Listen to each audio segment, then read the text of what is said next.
یہ ہے کہ اگر نبی اپنے اور علی کے علاوہ کسی اور کو بھیجتے کہ جا کر بتوں کو توڑو تو مکہ کے کافر اس سے کہتے کہ آج ان بتوں کو توڑنے آیا ہے، کل تک تیرے باپ دادا جس کو سجدہ کرتے تھے، ہائے ہائے ہائے۔ مگر جب نبی نے بتوں کو توڑا، علی نے بتوں کو توڑا، تو مکے کے کسی کافر میں ہمت نہیں ہوئی کہ نبی کو روکے، علی کو روکے۔ وجہ یہ ہے کہ مکے کے کفار بھی جانتے تھے کہ ہمارے باپ دادا اور ہیں، علی کے باپ دادا۔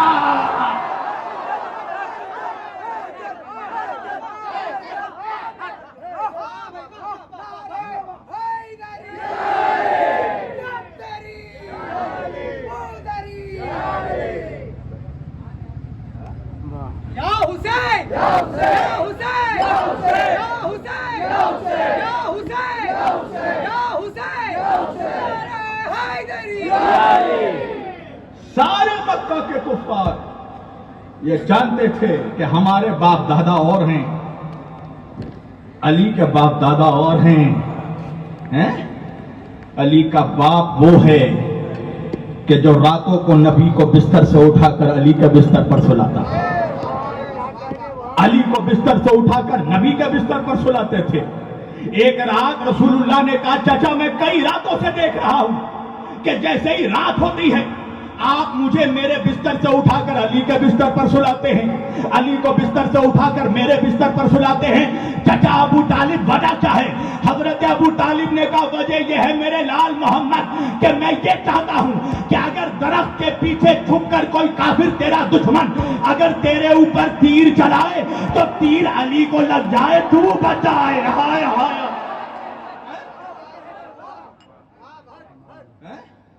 ایسی ذات کو تو کافر کہہ رہا ہے؟ ایسی ذات کو؟ قصور کیا ہے ابو طالب کا؟ قصور صرف یہ ہے کہ وہ علی کا باپ ہے۔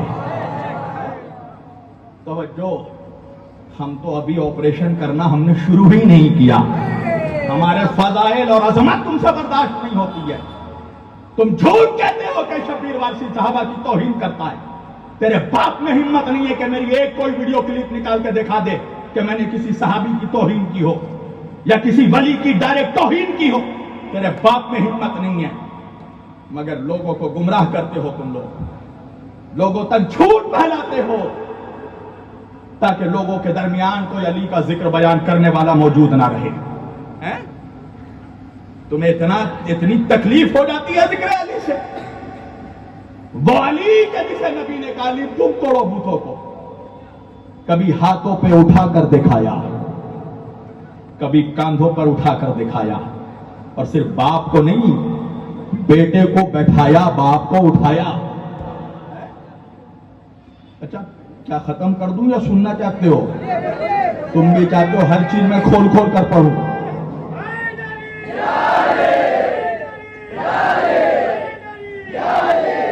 عید کا دن آیا، عرب کے سارے بچے لوگ کھول رہا ہوں میں، عرب کے سارے بچے اپنے اپنے ناکوں پر، اپنے اونٹوں پر، اپنی سواریوں پر، گھوڑوں پر سوار ہو کر عیدگاہ جا رہے ہیں۔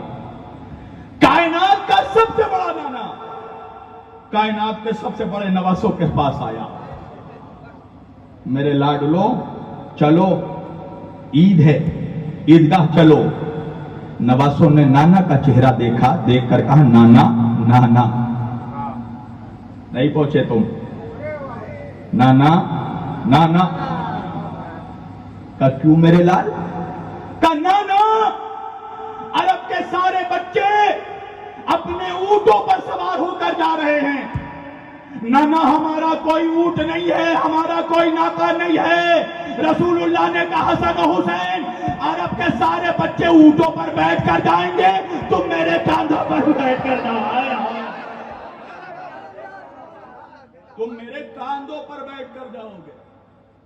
حسن و حسین کے لیے اچھا کبھی کبھار جب رسول اللہ کا نام آئے نا تو میں اہل بیت کے ذاکروں کو بھی کہتا ہوں اپنی اوقات میں رہ کر جملہ استعمال کرو، بہت ادب کے ساتھ حضور کا ذکر کیا کرو۔ کچھ لوگ جذبات میں کہہ دیتے ہیں نبی اونٹ بن گئے، حسن و حسین کے لیے استغفر اللہ، اونٹ نہیں بنے نبی، اونٹ کی نقل بنے، نہیں پہنچے تم. اونٹ کی شبی بنے تو اس کا مطلب یہ ہے کہ نقل بنانا شبی بنانا سنت ہے. اب اگر کوئی تعزیہ بناؤ کوئی بدعت کہے تو کہو یہ نبی کی سنت ہے.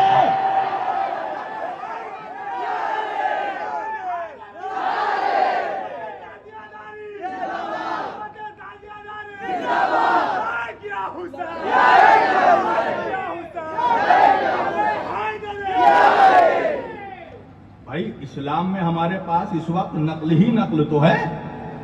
یہ بتاؤ میں امامہ پہن کر آیا ہوں, شیروانی پہن کر آیا ہوں, کیا میں پینٹ شرٹ پہن کر نہیں آ سکتا تھا؟ کیا پینٹ شرٹ پہننا حرام ہے شریعت میں؟ کیا گنجی پہننا حرام ہے؟ نہیں نا, آ سکتا تھا. یہ کیوں پہنا میں نے؟ یہ آبا قبا و دستار کیوں پہنا؟ شاہد صاحب نے کیوں پہنا؟ مولانا اسلم نے کیوں پہنا؟ گلرہ صاحب نے, غلام حیدر صاحب نے یہ امامہ دستار ابا جبا کیوں پہن کر منبر پر آتا ہے مولوی؟ کیوں؟ اس لیے کہ نبی ایسا لباس پہنتے تھے. اس کا مطلب یہ ہے کہ ہر مولوی منبر پر بیٹھ کر نبی کی نقل اتارتا ہے. ہائے ہائے. اچھا اور آسان کر دوں, اب تو تم نے نئے امامے بھی دیکھے ہوگے. بہتوں کے اماموں میں ایک جوتا بنا ہوتا ہے.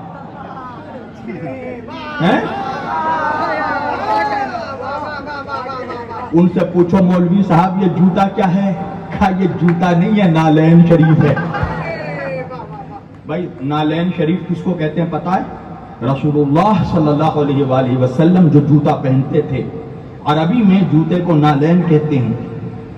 تو رسول اللہ جو جوتا پہنتے تھے نالین, اس نالین کی نقل بنا کر مولوی پہنتا ہے. اس سے پوچھو کسی صحابی نے پہنا تھا؟ کہا نہیں. کسی ولی نے پہنا تھا؟ نہیں. ائمہ اربعہ نے پہنا تھا؟ نہیں. تو تم کیوں پہنتے ہو؟ کہا محبت ہے. ہائے ہائے. تو نبی کے جوتے کی نقل بنائے تو جائز ہے مولا. ہم اگر نبی کے نواسے کے روزے کی نقل بنا دے تو چہرہ بگڑ جاتا ہے, چہرہ اتر جاتا ہے. میرے لاڈلوں میرے کاندھوں پر سوار ہو جاؤ. کائنات کے سب سے بڑے نانا کے کاندھوں پر, کائنات کے سب سے بڑے نواسے. نہیں, جملہ بدل کر کہہ دوں, نبی کے نبیوں کے سردار کے کاندھوں پر, ایک کاندھے پر جنت کا سردار, ایک کاندھے پر شہیدوں کا سردار. سردار نانا کے کاندھوں پر سردار نواسے بیٹھے ہیں. رسول اللہ نواسوں کو کوئی نہیں اٹھے گا, جس کے دل میں یزید ہوگا وہی اٹھے گا. اس بارش کی کیا حیثیت ہے جو ہمیں علی علی کرنے سے روکتے؟ رسول اللہ لے کر نکلے حسن و حسین کو. جب لے کر نکلے تو یہ منظر حضرت عمر نے دیکھا, اور حضرت عمر نے دیکھ کر کہا سبحان اللہ, کتنی خوبصورت سواری ہے. رسول اللہ کے چہرے پر جلال آیا. صحابی نے پوچھا یا رسول اللہ جمال نما چہرے پر جلال کیسا؟ رسول اللہ نے کہا کیا کہا تم نے؟ کہا میں نے کہا سبحان اللہ کتنی خوبصورت سواری ہے. رسول اللہ نے کہا یہ بھی تو دیکھو کتنے خوبصورت سوار ہے, یہ بھی تو دیکھو. اے بیٹا یہ پانی چائے سب رہنے دو, میں اب اس مجمع کو کوثر پلانا چاہتا ہوں, عشق علی کا کوثر. یہ بھی تو دیکھو کتنے خوبصورت سوار ہیں. اس کا مطلب یہ ہے مسلمانوں اپنے آپ میں دماغ میں یہ چیز بھر لو. اس کا مطلب یہ ہے کہ نبی کو ایسی تعریف پسند ہی نہیں ہے کہ جس میں ان کے بچے شریک نہ ہوں. تم دن رات یا نبی سلام علیکہ پڑھتے پڑھتے مر جاؤ, نبی تمہارے سلام کا جواب اس وقت تک نہیں دیں گے جب تک تم سے حسین راضی نہ ہو, فاطمہ راضی نہ ہو. تو کیا سمجھتا ہے یا نبی سلام علیکہ پڑھ کے جنت چلا جائے گا؟ تیرے باپ کی جنت ہے. جنت کے سردار نبی کے نواسے ہیں. الحسن والحسین سیدہ شباب اہل الجنہ.